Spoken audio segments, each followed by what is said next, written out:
পয়লা জুলাই থেকে 8ই জুলাই পালিত হচ্ছে রোড সেফটি দিবস। সেই উপলক্ষে আজ পাঁশকুড়া গার্লস হাই স্কুলে পাঁশকুড়া থানা ও পাঁশকুড়া ট্রাফিক পুলিশের যৌথ উদ্যোগে একাধিক কর্মসূচি সংগঠিত হয়। ড্রয়িং কম্পিটিশন, কুইজ প্রতিযোগিতা অনুষ্ঠিত হয়।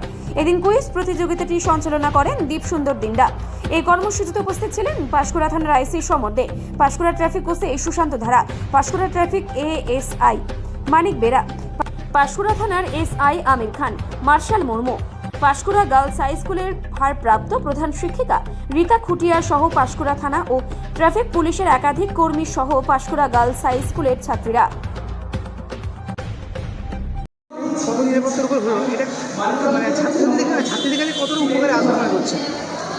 তো ছাত্রছাত্রী কেন, সবার ক্ষেত্রেই উপকারে, কেন চলার পথে তো লাগেই না এগুলো। স্কুল থেকে স্কুলে আসছে, পড়তে যাচ্ছে, যে কোনো কাজে যেখানেই যাক, নিজেদের মধ্যে সচেতনতা বাড়ানোর জন্য তো এটা যথেষ্ট উপযোগী। আজকে আপনার স্কুলে কী প্রোগ্রাম হলো? আজকে মানে এটা তো গতকাল করা হয়েছে, জানানো হয়েছে আমাকে হঠাৎ করেই। মেয়েদের ক্লাস 5-6-এর জন্য ছবি আঁকা হয়েছে নিরাপত্তার ওপরে, রোড সেফটির ওপরে, আর ওই কুইজ হচ্ছে 9 থেকে 12-এর জন্য কুইজ।